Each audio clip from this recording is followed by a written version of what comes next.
আসসালামু আলাইকুম এভরিওয়ান। দূরে এবং কাছে যে যেখান থেকে ভিডিওটি দেখছেন আশা করি সবাই ভালো আছেন, সুস্থ আছেন। আজকে আমি আপনাদের সাথে শেয়ার করব আম কাসুন্দি তৈরির সবচেয়ে সহজ এবং একদম পারফেক্ট একটা রেসিপি। মাত্র 2 থেকে 3টি উপকরণ দিয়ে খুব সহজেই তৈরি করতে পারবেন এই আম কাসুন্দি।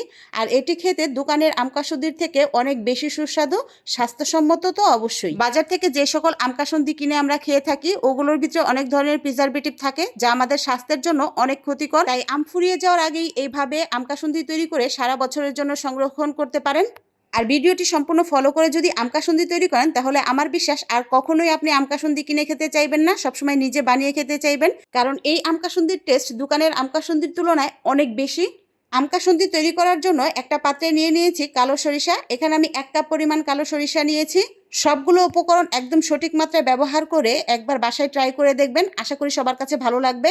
কালো সরিষার সাথে নিয়ে নিচ্ছি 1/2 কাপ হলুদ সরিষা। আম কাসুন্দি তৈরি করতে এখানে আমি 2 ধরনের সরিষাই ব্যবহার করব। এই 2 ধরনের সরিষা সঠিক মাত্রায় ব্যবহার করলে আম কাসুন্দির টেস্ট অনেক বেশি ভালো আসে।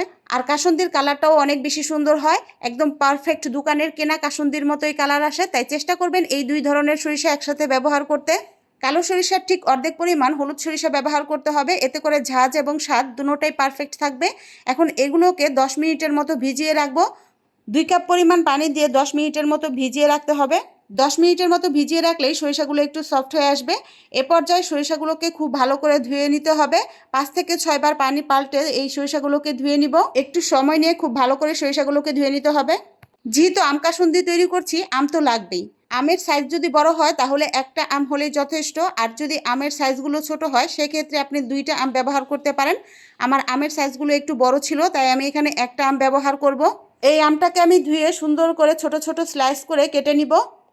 আমটাকে আমি ছোট ছোট পিস করে কেটে নিয়েছি, আপনারা এভাবে ছোট ছোট টুকরো করে কেটে নেবেন। কেউ যদি কাসুন্দিতে টক একটু বেশি পছন্দ করেন সেক্ষেত্রে আপনারা 2টা আম ব্যবহার করতে পারেন। এখানে আমি একটা আম ব্যবহার করব, কারণ আমার কাছে মনে হয়েছে এই 1.5 কাপ সরিষার জন্য এই একটা আমই যথেষ্ট। আর যদি আপনাদের আমের সাইজ ছোট থাকে সেক্ষেত্রে 2টা আম ব্যবহার করতে পারেন। এইরকম ছোট ছোট টুকরো করে আমগুলোকে আগে কেটে নেবেন। এরই মধ্যে আমি সরিষাগুলোকে খুব ভালো করে ধুয়ে নিয়েছি। নিশ্চয়ই দেখতে পাচ্ছেন সরিষাগুলো কতটা পরিষ্কার হয়েছে। বাসায় তৈরি যে কোনো খাবারের সবচেয়ে বড় সুবিধা হলো আপনি আপনার পছন্দ মতো সব কিছু পরিষ্কার করে নিতে পারেন। আর আমাদের দেশে দোকানের তৈরি খাবারগুলো কতটা নোংরা পরিবেশে তৈরি হয় তা তো আমরা সবাই জানি। তাই আমি বাসায় তৈরি খাবারগুলোকে বেশি প্রেফার করি। এখন একটা ব্লেন্ডার জারে নিয়ে নিচ্ছি ধুয়ে রাখা সরিষাগুলো, সাথে দিয়ে দিচ্ছি কেটে রাখা আমের স্লাইসগুলো, দিয়ে দিচ্ছি 1 ইঞ্চি পরিমাণ আদা, লবণ দিয়ে দিচ্ছি 1 টেবিল চামচ, কাঁচামরিচ দিয়ে দিচ্ছি 5টি, সাথে দিয়ে দিচ্ছি 1 কাপ পরিমাণ পানি। সবগুলো উপকরণ এখন খুব ভালো করে ব্লেন্ড করে নিব। স্মুথ একটা পেস্ট তৈরি করে নিতে হবে। 2 মিনিটের মতো ব্লেন্ড করলেই দেখবেন খুব সুন্দরভাবে ব্লেন্ড হয়ে যাবে। আর আপনারা চাইলে এটা শিলপাটায় বেটেও এরকম স্মুথ একটা পেস্ট তৈরি করে নিতে পারেন। পেস্ট তৈরি করার সময় খেয়াল করবেন কোনোভাবেই যেন আনাম সরিষা থেকে না যায়। এখন আমি এগুলোকে অন্য একটা বাটিতে ট্রান্সফার করে নিচ্ছি।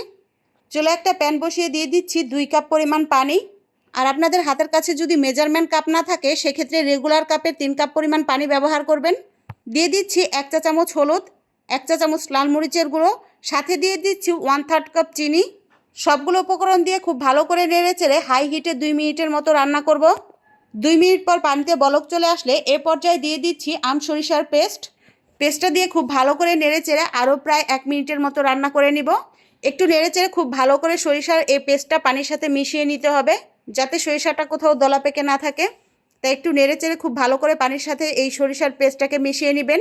সরিষার পেস্ট করার সময় এখানে 1 টেবিল চামচ লবণ দিয়েছিলাম, আবারও 1 চা চামচ লবণ দিয়ে দিচ্ছি। এ পর্যায়ে একটু লবণটা চেখে দেখতে পারেন লবণটা ঠিক আছে কিনা। যদি লবণের পরিমাণ আরেকটু লাগে সেক্ষেত্রে আরেকটু ব্যবহার করতে পারেন, তবে আমার কাছে এই পরিমাণ লবণই একদম পারফেক্ট মনে হয়েছে। লবণ ব্যবহার করে আরও 1 মিনিট রান্না করার পর এখানে দিয়ে দিচ্ছি প্রায় 1 কাপ পরিমাণ ভিনেগার। ভিনেগারটা এখানে প্রিজারভেটিভ হিসেবে কাজ করবে, তাই অবশ্যই ভিনেগারটা ব্যবহার করার ট্রাই করবেন। আর ভিনেগার ব্যবহার না করলে সেক্ষেত্রে কাসুন্দি নষ্ট হয়ে যাওয়ার সম্ভাবনা অনেক বেশি থাকবে। সেক্ষেত্রে বেশি দিন সংরক্ষণ করতে পারবেন না। তাই বেশি দিন সংরক্ষণ করতে হলে অবশ্যই ভিনেগার ব্যবহার করতে হবে। ভিনেগার দিয়ে আরও প্রায় 2 মিনিটের মতো জাল করে এখানে দিয়ে দিচ্ছি 1/2 কাপ পরিমাণ সরিষার তেল। তেলটা ব্যবহার করার পর সবগুলো উপকরণ খুব ভালো করে নেড়েচেড়ে মিশিয়ে নিতে হবে। 2 মিনিট জাল করার পরে দেখবেন সরিষার তেলটা খুব ভালো করে মিশে গিয়েছে। এ পর্যায়ে অবশ্যই চুলার জালটা মিডিয়াম হিটে রেখে নেড়েচেড়ে রান্না করে নিতে হবে প্রায় 2 মিনিটের মতো। 2 মিনিট রান্না করার পর চুলার জালটা অফ করে দিব। এ পর্যায়ে একটু পাতলা মনে হতে পারে, কিন্তু এটা ঠান্ডা হলে অনেকটাই ঘন হয়ে যাবে, তাই আরও বেশি ঘন করা যাবে না। নিশ্চয়ই ঠান্ডা হওয়ার পর দেখতে পাচ্ছেন কতটা ঘন হয়েছে। দেখতে মনে হচ্ছে না দোকানের কেনা কাসুন্দির মতো একদম পারফেক্ট হয়েছে? এটা খেতে কিন্তু দোকানের কেনা কাসুন্দির থেকেও অনেক বেশি সুস্বাদু, তাই অবশ্যই একবার বাসায় ট্রাই করবেন। আর ট্রাই করে থাকলে আমাকে কমেন্ট বক্সে কমেন্ট করে জানাবেন যে কাসুন্দিটা ঠিক কেমন লেগেছিল। আশা করি সবার কাছেই ভালো লাগবে। এই পদ্ধতিতে কাসুন্দি তৈরি করে বছর জুড়ে সংরক্ষণ করতে পারেন। কাচের অথবা প্লাস্টিকের যে কোনো জারেই এটা সংরক্ষণ করতে পারবেন। তবে এটা অবশ্যই নর্মাল ফ্রিজে রেখে সংরক্ষণ করবেন, কারণ সস এবং এই কাসুন্দি অবশ্যই নর্মাল ফ্রিজে সংরক্ষণ করলে অনেক দিন পর্যন্ত ভালো থাকে। আর ফ্রিজের বাইরে থাকলে নষ্ট হওয়ার সম্ভাবনা থাকে, তাই অবশ্যই নর্মাল ফ্রিজে রেখে সংরক্ষণ করবেন। বিশ্বাস করবেন কিনা জানি না, এই আম কাসুন্দিটা আপনি আচারের মতো এমনিতেই খেয়ে ফেলতে পারেন। যারা আচার পছন্দ করেন তারা অবশ্যই এই আম কাসুন্দিটা পছন্দ করবেন। আর আম ভর্তার সাথে এই আম কাসুন্দিটা ব্যবহার করলে আম ভর্তার স্বাদ যেন দ্বিগুণ বেড়ে যায়। আবার অনেকে ভাতের সাথেও এই আম কাসুন্দিটা খেতে অনেক বেশি পছন্দ করে। আপনারা কেউ কি কখনো ভাতের সাথে আম কাসুন্দি খেয়ে দেখেছেন? যদি খেয়ে থাকেন অবশ্যই কমেন্ট বক্সে কমেন্ট করে জানাতে পারেন আপনাদের কাছে কেমন লাগে। আমার কাছে তো অনেক বেশি ভালো লাগে। আর যদি কেউ কখনো না খেয়ে থাকেন তাহলে অবশ্যই একবার ট্রাই করে দেখবেন, আশা করি ভালো লাগবে। সবাইকে অসংখ্য ধন্যবাদ জানিয়ে বিদায় নিচ্ছি। আল্লাহ হাফেজ।